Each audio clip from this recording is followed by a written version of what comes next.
soko gitekeko wano balunappa abantu bayinza olowooza nti ekola soko gitekeko awo kasooke tugiteekeko awo. Tuli mu the great ki era ngenda kugamba kanso asiime yagenda okulonda omuwanguzi kanso Kyagulanyi Silver yomu bantu abali most talented and creative in this country. Ate natasa tomusanga buli wamu tolabiwe nekanze nenfuna bulubulwadde bwogambye Sabatu bwewonya nfona noona olaba wenyenya kati bali kubuyimba yanyimbira nakamwantette olugambo yembe kyekyo kyennyini erwasa tetugenda okugaba abantu baffe bagende batandikewo amakolero gegakola kawa era nga bwetugenda okuyiga okukola ki okumukola ate nga watunzi profesa nga watunzi nnyo kubanga wenabadde ku kisaawe Madiina banguziza akakopo mutwalo gumukenda akakawa gumukenda negamba I should maneuver you should maneuver katusalewo ne wano tubalaga abantu omanyiba kiri tukimanyibwa nyinikyo ate nago mufirika muhandizi naye byaffe esebo olabako open space ekyuma kiwagala kyuma ng'olina ki kyuma kati dewajje alabekawa olaba wano ekyotolola awo bosiika mpola si Robert kawo omulungi nga bwegomba ono wagano dama gwe tubawa batuki gwe tumusiika era tugenda kuba tumusiika wano mu Sundowner ate tukamulena oyiro waki bandatera kyuma ekikamula wale wemwanyawo bakireeta abantu baffe bakiraba ebyuma bingi biri wano era omugagga Kalimu yeeraliikirire essaawa yo nekizimbe agamba omusajja kiki naye ekirungi tugenda zimba akademi omugalo bagimanya okuba ali mu ssaawa ezisembayo okutulabako e Kampala kyetukoze e Kampala tukikoze ki tukikoze n'olwekyo mulete kyuma we kikamula oyiraawo ekinene ekiri awo mu nsonda muyonja akibawe ekyuma kiwagala kyuma ng'olina ki naye temutya byuma bino kati ne bwoba tolina kyuma kino osobola okukozesa makansi everywhere you go okwata sapatu esebo leta sapatu n'olamba kati eno nga gye tukoze eno malikupu eno ne mala njikuba balunabba okoma wano okukola n'ogenda ku CPS n'ongamba obukekufu muguddeko omusango gwa defilement andifirinze ne sapatu tekiba defilement harassment kati wano n'okola ki okuteekawo maaka bulungi kitegeeza n'alina emitwalo 10 asobola okutandika projekiti ki eno ate kino ekigere si kya bbeeyi emu nekiri kye bampadde ezo sente bakwati wano kiri smart press up sapatu ogirabe kipakuina enjola esebo naye 5 star bakulekera munange eno ya bbulu 5 star gamba ati muli babbi bamalina ozisala wano batekamu M hoteli kyeyo manuva eliruddawa kitwe kayunda abatulaba natugabe ekirabo kino tebigwa malojja ebiri musana kawa wange wano wagano dama ndagata amaani apo okirabye kino kikola tani eya oyiro w'ensogasoga oyiro w'emmwanyi lita ya mitwalo 2 omulembekera wano jangu okombe ku oyiro w'emmwanyi erindako oyinza okukyamuka naye ngate lindako so kikibonekana kiti abalimi bonna beetaaga bino ebyuma ebibiri kino ekikola oyiro w'emmwanyi nekiri ekikola kawaki w'emmwanyi jammanyi etalima na mmwanyi tebamanya muti gw'emmwanyi gwekufaanana bafuna mu mmwanyi emirundi 10 okusinga abalimma Uganda. Starbucks kampani eyo abaana bali mu America Jerry ne Baldwin bagitanga eno erimu olufuta Starbucks batunda kawa oyogezeko mu America asinaba kanso ajja ku mukwate bulungi insha Allah.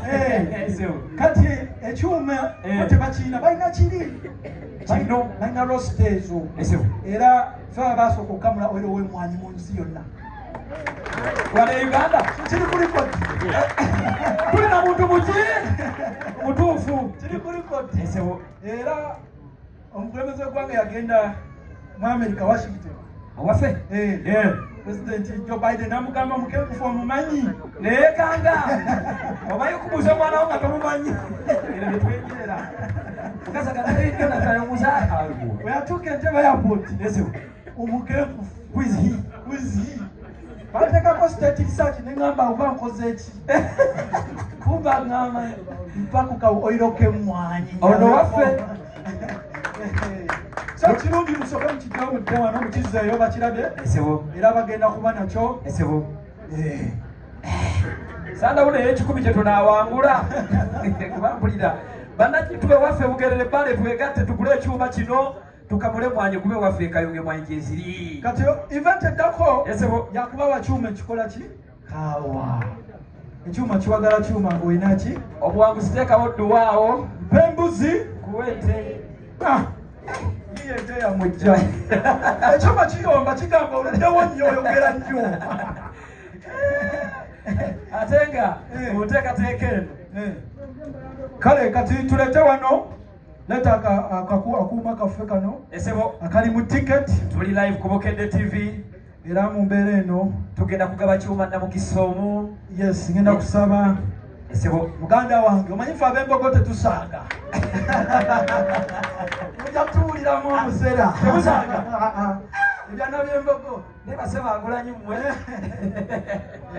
twerwanako twemanyi okwejja mu bunnya ngenda kusaba muganda wange Silver Kyagulanyi atuwe omukisa guno alonde omuwanguzi w'ekyuma naye nga tannaba kulonda nsaba alonkinga ekitabo muwandiisi kubanga ennyimba zonna ezitunda mu Uganda n'abayimbi ab'amaanyi bajuliana yabawandiikira obukakafu mulina ne dissertation ekyasinze yaba council dissertation ojja kunoonya ku byawandiisi intellectual property agent wa Harvard University mu Uganda wenagomala okwata obukwatizika vidiyo Harvard kutuka era yebaka ati bagamba mbulya goyita naye kati ndi wakugendayo kuba ndina omukenkufu bapene sente zimera ku miti tugenda musaba abironkinga ebitabo byaffe eby'omulundi ogwokuna nganda kusaba mwami Kisenyo muwerekereko waffe muganda waffe okabitaba bwatyo badde akagambo akangu nkulamba linda alhamdulillah ab'embogo seeka nzire mu mbogo ab'emmamba bayi yes tugenda twala omukisa guno okulonkinga sente zimera ku miti ekitabo kyaffe eky'omulundi ogwokuna nga kanso era nga mwagaliza ekitiibwa kya senior council emyaka mitono nnyo esebo yagenda okukironkinga mane brozon volume eyokuna yeno volume eyaki eyokuna sebo papa maneti manka wano ekitaba kitekeko omukono kisasanire eggwanga ate era agenda kulonkinga n'ekitabo ekirala mpembuzi pembuzi kweki ete kale katandike nekino tujja kusooka tuweeyo maakawo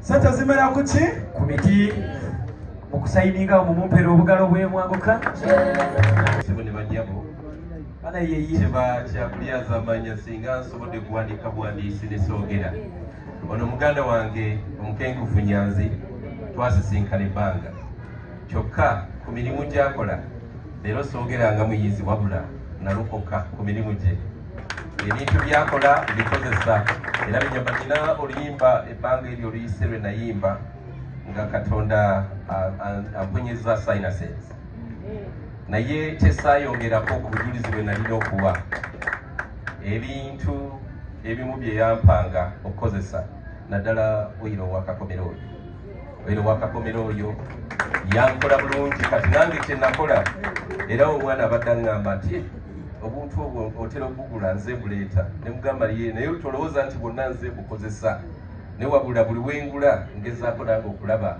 nga n'abalala mbagabanyiza ku birungi. So weebale nnyo Omukenkufu Nyanzi, neesiimye nnyo okubeera nti olwaleero nzize mu musomo guno naye ate nga nzize ng'omugenyi naye ate nga ndi muganda wo ate nga neewunya nnyo n'ebintu byokola n'okukyongera okkiriza Katonda nti Katonda agaba ebintu naye nga amagezi ekirabo eky'amagezi yakikubwa era mwesiimye abali mu kuwagalibwa Omukenkufu Nyanzi tulina okumuyigirako ebintu bingi. Abantu abamu abasamba omupiira mubamanyi basobola n'okuinshuwaringa okugulu oba abakubi b'ebikonde nayinshuwaringa omukono naye oba Professor Nyanzi tunayinshuwaringa ki naye nga mu byonna Katonda akukwatiringako oyongerenga okutuwagala n'okutujjanjaba n'okutuleetera okunyumirwa obulamu generally. Yes, nso nfunye omukisa. It's with a lot of pleasure that today I come not only as a friend but as a special guest and the special honor of launching a great book. I had the privilege of reading that book earlier because it's not exactly new. I had the privilege of reading it before. It's a great and wonderful book, and I know the world will benefit much from it. Omukenkufu Nyanzi needs no introduction to you, but to the rest of the world, people that do not know Omukenkufu Nyanzi, this is my plug to you. Find out. I'm sure your life will be better with him. Mine is better with him. Obugalo bannange obugalo esebo kasola kitabo kicho ekimutuka tugenda okukulonjinga tulinawo n'ekirala mpembuzi kwete nakyo tukilonjinge kino kipya kya anniversary ente yeriwa ge magezi gemba wadde mu myaka 10 esebo mutegedde kati kitegeeza wanti emyaka 10 abadde abawante mubadde mu muwambozi. You've been using this as a tag phrase for a while, and it's a powerful tag phrase for business. So buli muntu ali mu business oyina okutegeera ekigambo kino mpa embuzi nkuwente because that is what business is. Tewali muntu agula kintu kitono, buli omu ayagala akuwa embuzi atwale ente omuwente. So ng'onooyiga okola business olina okutegeera ekigambo kino mpa embuzi nkuwente. You must always give value or project to give more value. Bw'oba okitegedde buli ajja okugula ewuwo olina okumukakasa era olina okumulaga era olina okufuba kulaba nti omulaze nti kyagenda okufuna agenda kufunamu. Teri ayagala kutukuwa mbuzi ate afuna embuzi kati yaba afunye eki. There is no trade. If I give you a goat and you give me a goat, there is no business. So this is the tag phrase for business. Ebiri mu kitabo kino nange ngenda kufuna nnyo omukisa okubisoma naye njagala mbabuulire nti bulijjo bagamba nti when you give a dog a bad name you spoil its reputation. Kakati buli wooteekako title ennungi ku kitabo, title ebeera nkulu nnyo. Nina ekiseera myaka giyiseewo nga nkyakula nalina obuzibu obwa opinion ti omuntu endowooza ye nga omuntu bw'atandika bwe ndaba nga endowooza ye eyinza okunkalubizaamu okutegeera nga mwewalira ddala era nga neewuunya nnyo oluusi omuntu alowooza atya bw'atyo. Kakati mpita mu dduuka n'ensanga ekitabo bakiyita What the Dog Saw. Nti embwa yalaba ki?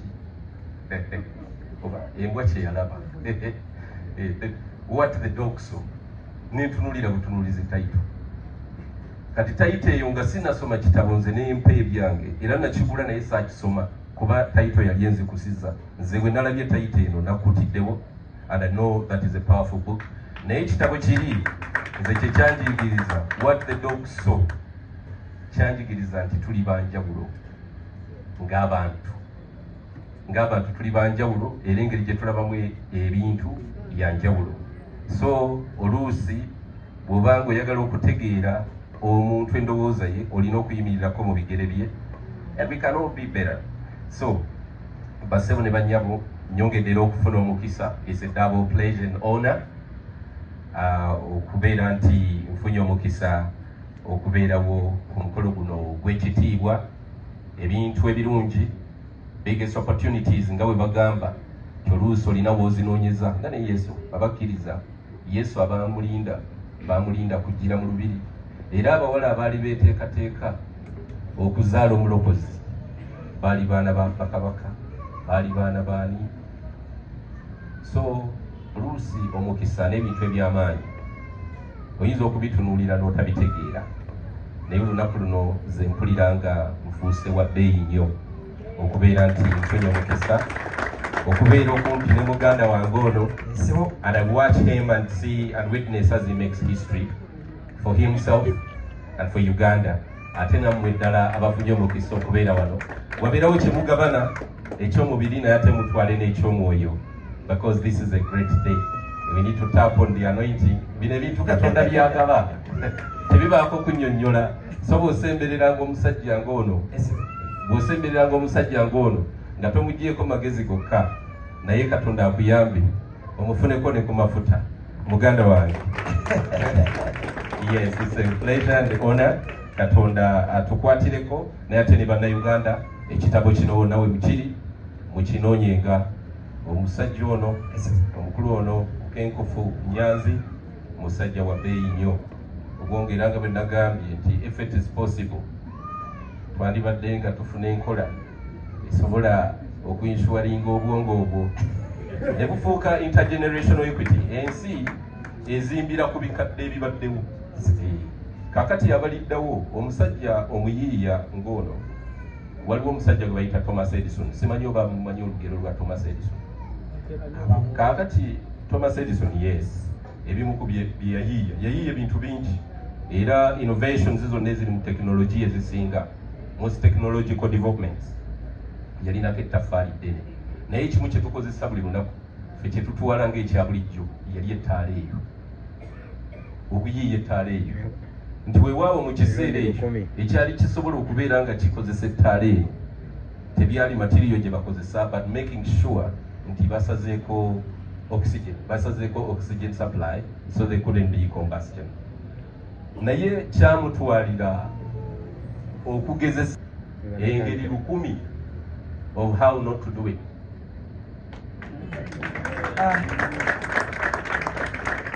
kitegerekese tinja kuba nzudde emirundi 10 muganda wange nterezaamu ago kinyonnyola nti okutegerekeka mirundi 10 of how not to do it mirundi 10 teyazuula gy'osobola okwewalamu okukola ensobi olaba gakuweebwa munno mumbeera eyo kanso wagala abalala emirundi 10 nga banoonya emirimu oba 999 ab'emamba gye muli naffe tetumala budde enamba agenda gisema agenda okuwangula ekyuma omuwanguzi olunaku bagenda musoose ng'ate tulinayo abalala 6 olwo kasitaavaako tusigazayo 6 namba gisome kanso basebo ne bannyabo namukisa kansubire mwenna mwetunuulidde namba zaffwe be alert on your ticket kansookere namba esembayo eri 6 6 yesembayo akati ndowooza bwoba olina 7 omutima gukakane tomorrow is your day okay. Se namba eri 0 1 jukira mukaaga gwe gusembayo. Asose ne 0 emu 0 emu 8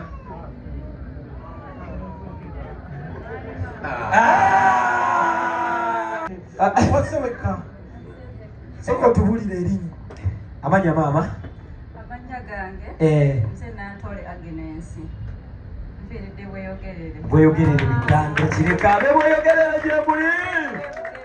Oliwo bugerere ludawa. Bamange kyerima watakula. Akubachukula katugenda oli mfumu. Wewe bugerere. Kale kati saba kigingo batukwatireko. Abeka yuga gye muli. Leero ffe tukikubye. Ekyuma kye kino ndoza tukwateko kikwate. Abe busoka temugwamu. Kikola ttani olunaku. Yakawa. Wendo gagawale ugagawaze n'abala. Kola tata w'abaana. Wanje. Ali bweru.